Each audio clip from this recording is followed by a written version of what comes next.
Radio. You're listening to PetLifeRadio.com. You've had a long day at work, and you can't wait to just get home, take off your shoes, plop yourself down in your favorite chair, and relax. You walk up to your tranquil residential home and your neatly manicured lawn in your quiet suburban neighborhood, put the key in the lock, open the door, and... Yes, the pets have gone wild! What were you thinking? Welcome to the show about everything you always wanted to know about exotic pets. Where to get them, what to feed them, and how to care for them. You'll even find out why some people live with a monkey. Now, here's your host, exotic pet expert and author Bob Tarte. Hey, Bob, what were you thinking? Hi, I'm Bob Tarte, author of the books Enslaved by Ducks, Foul Weather. Oh, what's that up there? Kitty cornered up in the crown of this tree right up there. That might be a gnatcatcher. Oh, no, it's a... And Bill and I, book character Bill Holm and I, are in Allegan State Game Area. And what is this, Bill? The Swan Creek Pond Horse Trail. And we are looking for, and we have finally heard, the worm-eating warbler, which I believe is a name dating back to the Confederacy. Really? Yes, when one of our friends in the South saw a bird and called it quite derogatorily, just one of them worm-eating warblers. Oh, man. Yeah. And it stuck. Yeah, and it stuck. And even though it isn't finding a lot of hospitality down there, the worm-eating warbler still is a bird more of the South, not expected. It's a gnatcatcher there. Not a bird we expect to see in Michigan, which is what brought Bill and I to this harrowing spot. Would you like to describe it all? Primitive is a word that applies. A little bit scary. A little bit scary. We saw someone who looked just like Denver Pyle go past us in a car, and a woman she actually had hand lettering on the side of her car that said, "Best Meth Lab in Allegan County." It's right in her trunk. Yeah. And, did you hear that tick? Yeah. So anyway, we gave up hope of hearing or seeing the worm-eating warbler, and then just now we heard its chipping sparrow-like call. And so I thought, instead of waiting quietly for it to call again, that I'd do a podcast with Bill. I think that's going to work. I do too. But I think that was a red start. It was? Yeah, I believe so. But, see, Bob knows all of the bird calls. I only know the cardinal. Well, I know them incorrectly. Well. But what have we seen so far today? We saw a U.S. Forest Service agent. We did, and he was helpful and yet baffled. He was. He had no idea where he was or where we were. Right, or even exactly, he didn't even know where to park. Right. I took his parking spot. That was rude of me. He seemed a little relieved, though, to find out what city boys we were, because I think maybe, he's a revenuer. Yes. Ooh. And you've got to be careful around here. I'm hearing the gnatcatcher call. But we also saw, we heard, did we see an ovenbird? I saw an ovenbird. You saw an ovenbird. Tanagers, scarlet tanagers. Yeah, we saw male and female. Yeah. You heard an Acadian flycatcher. Yeah. And I'm such an expert birder, I looked right at the female scarlet tanager, and I told Bill it was some kind of vireo. Yes, you did. And what was it? The pink-throated veery warbler? Yeah, that's what I thought it was. It's a very nice warbler. Yes. Or it's a veery. But I'm also taking advantage of this fabulous setting in Allegan State Game Area to officially announce, because we haven't announced this officially yet, that my book, starring book character Bill Holm, Featherbrained, will be out in spring 2016, published by University of Michigan Press. It's almost unbelievable. Yeah, I know. Because I buy books from University of Michigan Press, like 16th century Turkish tapestries. Right. You mean that kind of a thing. And how their standards have slipped. Yes. I never thought that they would. Scarlet Tanager, that they would lower themselves to. It's baffling. It is baffling. But I will say this: I have to warn you that this time next year we are going to be the two most famous people in the world, thanks to that book. Oh, absolutely. And I hope you're ready for the effect it's going to have on your life. It's going to change my life. Yeah.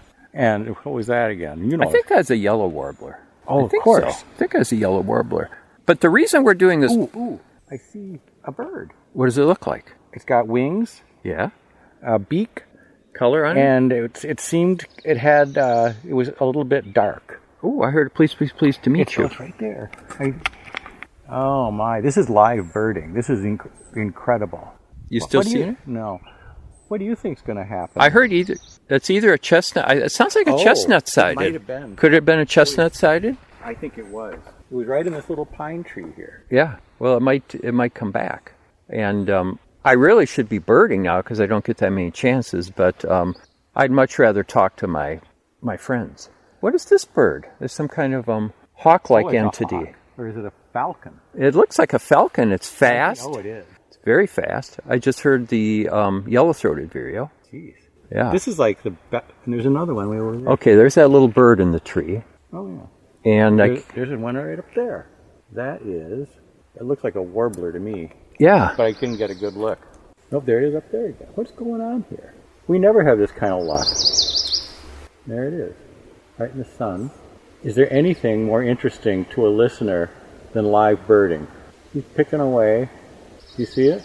Yeah, it looks like a female redstart. Is that what it is? Okay. Yeah, looked like a female redstart. I know that our audience was just holding their breath the whole time trying to determine what bird that was. But, I think it's easy to identify. This is easy for people to project themselves into because people like going for walks. They see birds. I mean, I think this is probably going to be one of the most popular podcasts you've ever done. Oh, I think so too. What the heck is that raptor that's got me wrapped around its little finger? Or maybe it's the rapture. Wow, I don't know. It's a small hawk or It's got a little band on its tail. Does it? Broadwing hawk? It's not that big. Slim wing hawk? So we were not going to, after I posted part 1 of the World's Worst Birding podcast, I thought maybe that would be about it. But then something totally unexpected happened on Twitter. What's that? A fan. A fan appeared. I'm not going to say her name because she might not want to be. No, we'll just call her L. And L posted and said that she had been listening to our podcast and she would like to hear part 2 of the World's Worst Birding podcast. I don't understand that at all. I don't know. I thought, come on, Laura. I mean, we're not going to mention her name. We'll just call her the the L girl. But I said, come on, Laura. Uh-huh. Is that something you really want to hear? But I think she does. So I think we should dedicate this podcast to her. You hear that, Red Star? You think she was just being self-destructively ironic? It could be that. It could definitely be that. But I was hoping that while we were doing this podcast that there's the red start, that you might get a chance to hear the worm-eating warbler with us. But I'm not hearing it, are you?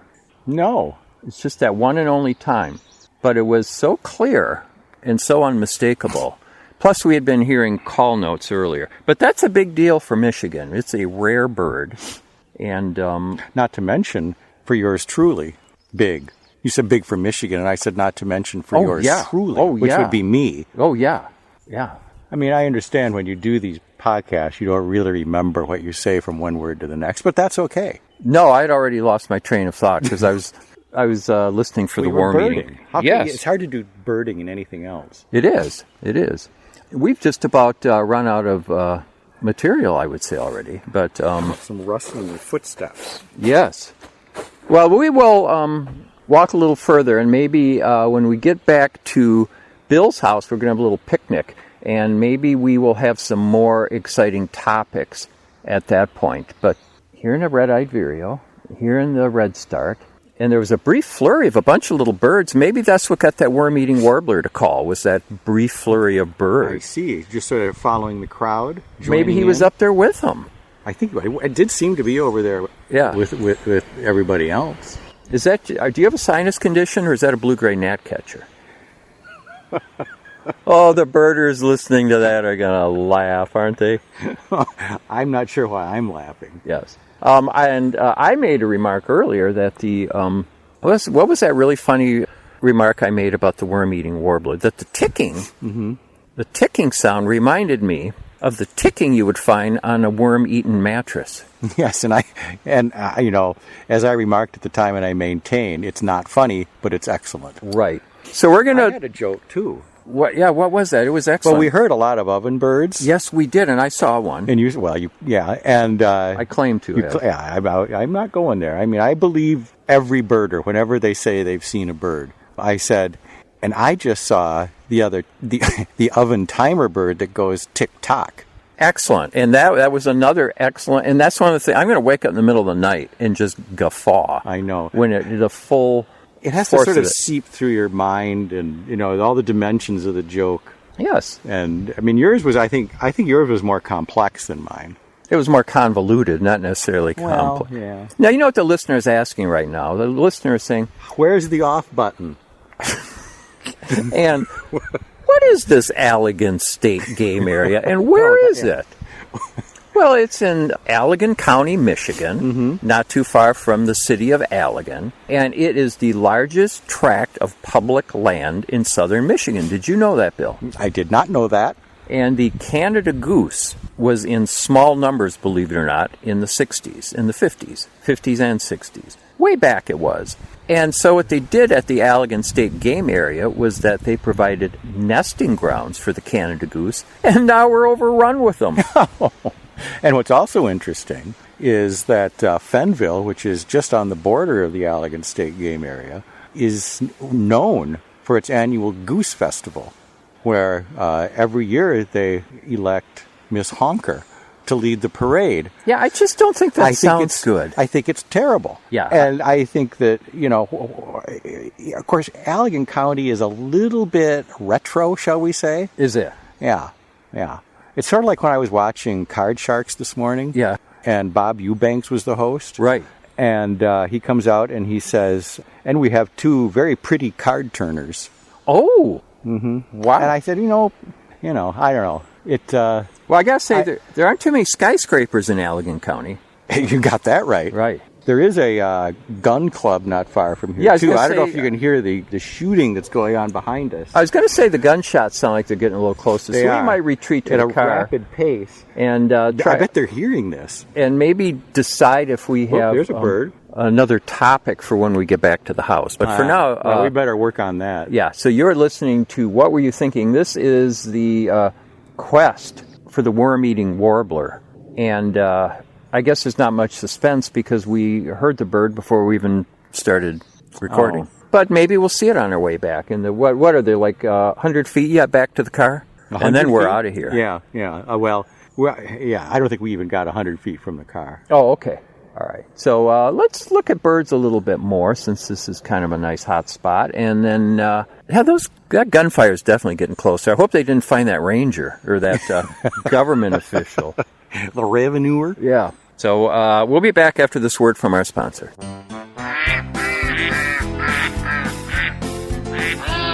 What Were You Thinking? We'll be right back after Bob gets the ducks out of his living room. Don't go away. It's hard to find time for your furry family member. That's where Camp Bow Wow comes in. All-day play and overnight camp, daycare and boarding for dogs. Everything is included. Large play areas for fun and exercise. Spacious cabins, comfy cots, even live camper cams to watch from a computer or smartphone. Camp Bow Wow offers the best care and is the place to go where a dog can be a dog. For locations and more information, visit campbowwow.com. Yuppie Puppy City Kitty provides pet lovers an opportunity to earn up to 50% commission selling our premium pet products. Advocate Gina Brick says, the opportunity to share such a quality product line with other pet lovers is amazing. The support of the Yuppie Puppy City Kitty family while working the business is a true gift. Mention special code PETLIFE when you enroll today and receive 3 additional products free. Find us at www.ypckpets.com. That's ypckpets.com. She was thrown out of a pickup truck. Somebody threw him out of a car and shattered his leg. They found her walking on the streets. Many have been abused, malnourished, eating garbage. scabs, itching, licking, missing fur. There's this commercial on TV that the ASPCA does. They want you to send in $19 a month for a dog in the shelter. I think you should go and adopt a dog from the ASPCA and then get that dog on Dinovite. DINOVITE.com. You don't need to spend thousands on vet bills. The answer is nutrition. The omega-3 fatty acids. Flaxseed, zinc, alfalfa, The digestive enzymes that are cooked out of regular dog food. When you rescue a dog, you've got to feed him right for life. Every rescue deserves at least 90 days of Dinovite. 859-428-1000. 859-428-1000. Dinovite is nutrition. Dinovite for life. DINOVITE.com. Let's talk pets Let's talk pets on Pet Life Radio. Pet Life Radio. PetLifeRadio.com. Okay, ducks are in the pond, rabbits in his hutch, and monkeys. Ow! In my car! Oh, okay, well, I go check my insurance policy. We'll turn you back over to Bob. We are very close to the worm-eating warbler. I would say we're not more than 3 or 4 poison ivy scratches away from it. Would you, Bill? I'm too busy itching. So we are looking for it now. We're within feet of it, I would say. 20. Oh, it's right here. It is right here. But think where? Our listeners can hear that. I think our listeners can hear. This is a moment. This is a moment that I hope everyone can share with us. Worm-eating warbler in Allegan County. What's the date today? I have no idea. Wait. Mark that. Where?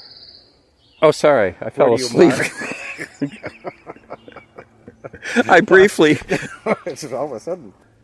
I was looking for the bird. Well, we'll let you know if we see it. I know this can hardly get any more exciting than this, but we'll let you know. We paint a word picture. There's this trail right there, Bill. Is that a trail? Yeah, isn't it? Look it. Yeah. Let's see if we can't get down to that trail. Maybe take our listeners with us. Hello, we're back, and it's really not just moments after the fascinating but humiliating segment that you just heard. I've been and just downright bad. That was a good segment. I played it back. I played it back, and it's just pretty darn exciting. It's the closest thing our listener will get to being out birding with us. Or that they'll want to get. Yeah, I mean, think of the people who are going to listen to that and say, gosh, birding sounds like a lot of fun. Listen to the fun those two guys are having. I wish I could go birding with them. Or, second best, I wish I could read a good book about what it's like to be a birder. Do you have any thoughts on that? Any suggestions? Well, we can get back to that, although I think there's a book called Featherbrain coming out. But oh, really? Well, we should talk a little bit about the unfortunate ending to that incident where I was convinced that I was following the song of a worm-eating warbler. You had me convinced.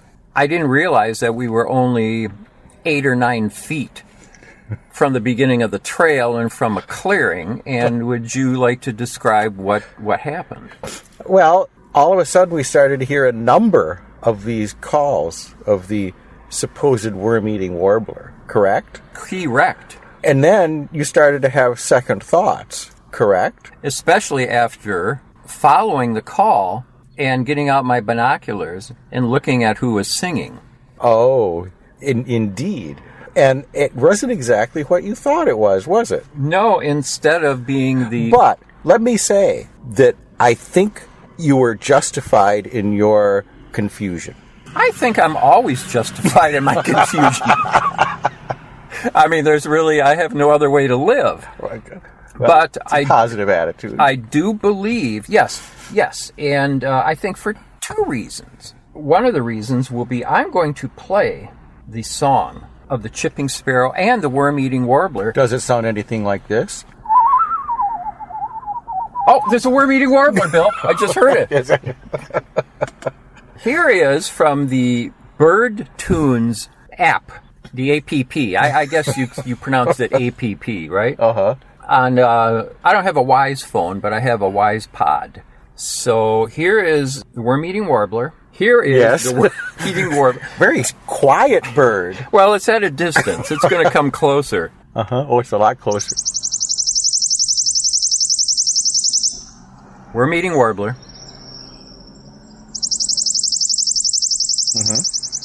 Okay. And now... Sounds like what we heard to me. Now, let's hear that chipping sparrow. Oops. Okay, that doesn't sound... But listen to this one. Wow. Wow. Pretty close. Let's hear it one more time. Which one is this? Chipping sparrow. I only know because it says chipping sparrow. And what's the worm-eating warbler again? And that's another chipping sparrow. Pardon me, I guess it isn't. We just had Chinese food. We're meeting Warbler. It has different chips. There's that. There's this. There's this. And there's this. Whoa, my head is spinning. Of course, that could have been the doers. Yes, you had a little bit of that bird attraction fluid. Ooh, yeah. So, I guess I could be forgiven for mixing the two up. But I have to say, in fairness to me, that I still think we heard one, because when we originally heard it, we weren't 10 feet from the entrance. We were deep. We were... a couple 100 yards. Yes, and there were no chipping... See, that area is too wet for chipping sparrows. They don't like wet. They don't like wet areas. What do they like? They like fields and clearings and woods. Well, we were in woods. Yeah, but it was a wet woods, you know? And it was around a river, the Swan Creek. Right, right. And we didn't hear any other chipping sparrows in there, as far as I know. And so, and plus there was this distinctive worm-eating warbler call note. That is unique. So that's not a cardinal? Oh, excuse me, it's the worm-eating cardinal. So, I can be excused for once in my life mixing up a call. Once in your life? Uh-huh. If memory serves, which it rarely does, I seem to recall, and I believe this might be chronicled somewhere in where was that? I know I read it somewhere. Oh, I remember. Featherbrained? Uh-oh. They're supposed to cut that story out. Oh. You're not going to tell that, are you? I wouldn't think of talking about how once when I was at your house, you were saying with great authority that there was an indigo bunting in your backyard, and you were going by the distinctive call. Well, there was. There was what? An indigo bunting? Well, then... So we go out with the binoculars, and you're looking around like, Mr. Birding expert. Oh, there must be an indigo bunting. Must be up in that tree over there because I hear it so distinctly. Well, they're hard to see sometimes. They're hard to find. They stay high up in the tree. Yeah. Well, then, within a matter of, 20 seconds, the real singer, as a matter of fact, I think you maintained that it was an indigo bunting after I pointed out that it was yellow, and I didn't realize, I said at the time, I didn't realize that yellow was a shade of indigo. Oh, well, but see, that was early in my career. That was early in my taking up this fine hobby. I mean, it's not like I would mistake a heron for a Forster's tern or anything. But you'd mistake a bittern for a Forster's tern. Well. But yes, that story. I'm glad you brought that up, Bill. That story. It's not embarrassing in any way? Yes, it is very embarrassing. But if it sells books, that's the level of story that's all through. There's sides. You'll just be picking yourself up off the floor saying, "Man, woo-wee." Boy, he mistook an indigo bunting in a yellow raincoat. Yeah. Woo-wee. Wow. Yeah. So I don't know. Wake up the wife and read her that story. I don't know how much this book is going to be, but it's going to be worth every penny.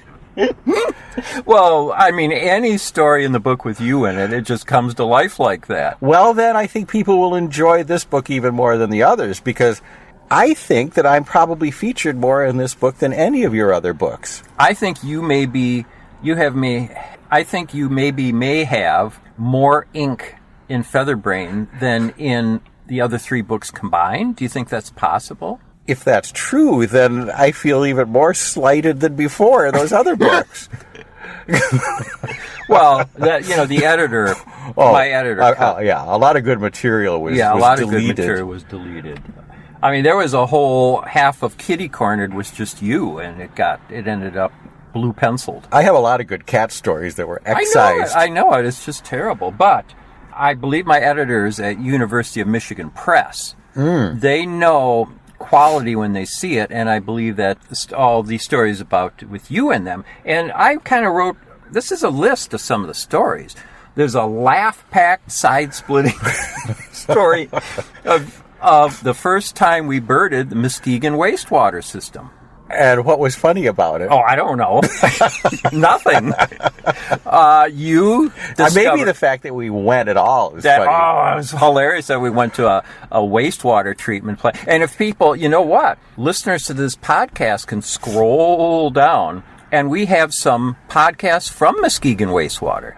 I believe I remember those. 2 or 3 of them. Yeah. Those were good. Oh, those were the best. Those were A-plus level podcast, comedy gold, even funnier than this one. I don't see how that's possible. No, and we don't want to give too much away, but in Featherbrain, there's a story of the special bird attraction fluid that you discovered. Yeah. We won't say any more about that. There's another really, really rollicking, funny story about us going to Nyan King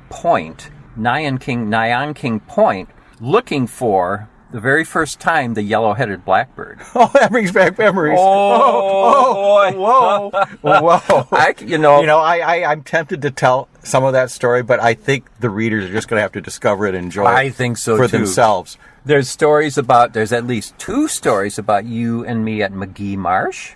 And there's a story of us at Metzger Marsh, too. And this is for the warbler migration. And is it as good as the worm-eating warbler story? I think it's I'll say it's on a par with the worm-eating warbler story. It can't be better. All right. Well, that's all we can ask. Yeah. So, and in honor of your kind of renewed literary presence. Oh, no, that's right. We're talking about my book. In honor of you being in a book again. A little more ink. Yes. So you have a big announcement. It's a major announcement, in fact. Oh. It's a major announcement. Some of you out there may know that I started a Facebook page, or whatever you call it, called Book Character Bill Holm. Yes. Do you remember that? I do remember that. I remember trying to get my attorney to look at it. Well, maybe it deserves a podcast in itself sometime. Yes. However, I have to say that I think I may have done maybe 2 posts, is that what you call them? Yes. On Book Character Bill homepage before I ran out of material. Right. But they were 2 good posts, as I recall. Were they? Yeah. Well, thank you. You got a like on each one. From you? Well, sure. And so I was thinking, since I'm featured prominently in this book, that I should probably resurrect the Book Character Bill Holm Facebook page and have it be full of information, insights, personal reminiscences, feelings, maybe some photography, maybe some like things from your past that I might want to bring up that our readers might be interested, that your readers might be interested in. Any cocktail recipes? Maybe some curried rice recipes. Ooh. But no, I'm thinking the only problem, though, that I'm seeing with the way things are developing with this book is that, yes, I feature prominently, but I could have gotten a lot more ink if you happen to use not Bill Holm, but my entire given name, which is William Alanson Aloysius Albert Holm. Oh. Now, think of the extra ink and the extra space that would take up in your book. That would devote a higher 25 extra pages. It would devote a higher percentage of the book to me, which is really what I'm interested in. Well, our readers are going to be interested in that, too. You know, you had me read early drafts of this book, and frankly, I didn't read anything, but I did a search and found my name and read those parts. Well, how were those parts? Well, they could have been better, but I could have been portrayed in a more humane light, but I think it's fine. Well, I think listeners of this podcast, they can just feel my enthusiasm about this book. It's coming through their little speakers. It is. But if I'm not projecting as much excitement as I was feeling a while ago, is that, here's the little inside thing for our readers. You finish a book, you hand it into the publisher, and you got to wait a year for something to happen. A year? You got to wait a year. I mean, I handed this book off in June, and I got to wait till like next April or something for it to come out. And, it's a really weird thing where you write a book, you're done with it, and then nothing. Plenty of nothing. And on the note of nothing, I guess we've just about run out of time on this fine podcast. But I would like to say I do think that, what's your conclusion about the worm-eating warbler? Did we find it or did we not? I'm certain that you heard it. I'm certain enough that I thought it was that chipping sparrow when I first heard it. All along? But all along. But did you hear it the very first time? Yes. No, actually, I had no idea what either one of those was, and I believe you because you're a man of birding integrity. Oh, I am. I'm a man of so much integrity that I'm 80% sure I heard it, and so I reported it to eBird as positively having found it. I think that's a better percentage than most of those lists that are posted there. I mean, if someone says, oh, I saw 3,200 avocets. How do you count 3,200? I know. I don't know how they do it. Well, thank you for sticking up for me, and thank you to all our listeners. That wasn't intentional. No, it wasn't intentional. And to all the listeners who I'm sure have just laughed all through this podcast with us. Because I know you weren't really laughing at me. No. I certainly wasn't laughing with you. No, and we're not really laughing at our listeners because we don't have any except for the mysterious L. Yes, that's an interesting development. There's actually a listener out there? Yeah, well, we'll talk about that after we end this podcast. So thanks to Bill. Thanks to everybody. Visit my website, bobtarte.com, and you will find no information on the new book. That's bobtarte.com, no information on the new book. And thanks / no information on the new book. And thanks to our producer, Mark Winter. Oh, Mark, absolutely. He's my guy. Thinking about buying a monkey? How about a ferret or a skunk? Then check out the show that will answer the burning questions. Where do you get them? What do you feed them? How do you take care of them? And most of all, what were you thinking? With exotic pet expert and author Bob Tarte, every week on demand from PetLifeRadio.com.